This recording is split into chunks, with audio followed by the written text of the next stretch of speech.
I used to ride the subway every day to work. Then, before smartphones, all anyone could do to pass the time was read, sleep, or listen to music on a Sony Walkman. I drew. I told myself I was using the dead time to hone my drawing skills.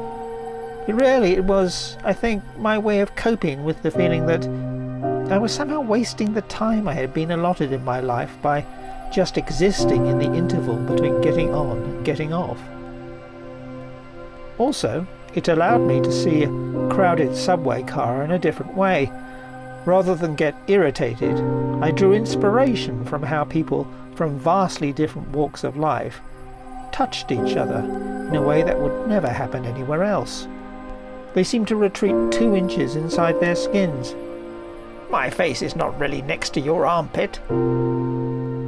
When the carriage emptied at a popular stop, I loved that collective sigh of relief of those who were left, shuffling to the newly vacant seats, myself included. Whatever they did to pass the time, most riders seemed resigned to their fate.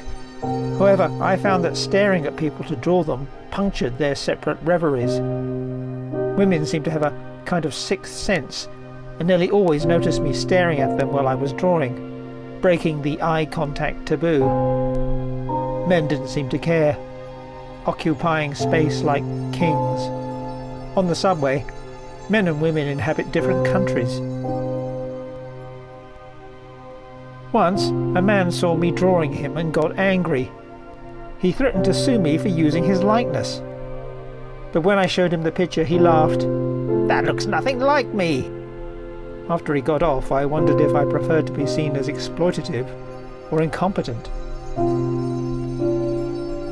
One time I did get a true likeness, but didn't realize it till later.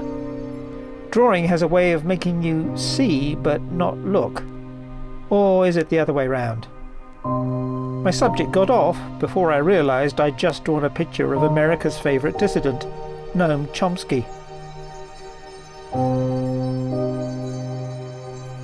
I found out it was safer to draw people while they slept, but I had to be quick.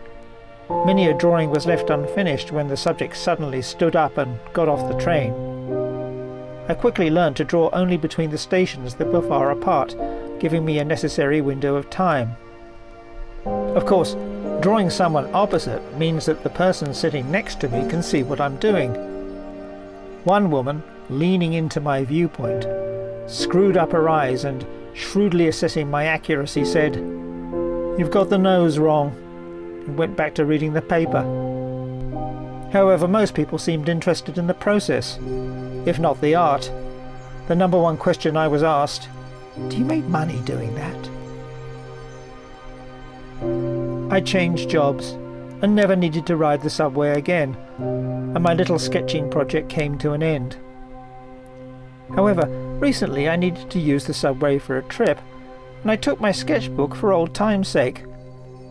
I started sketching, but it felt different. In the new age of the selfie, people seem much more aware of their image in the world. It no longer seemed innocent. I stopped, tucked my sketchbook away, and turned on my phone.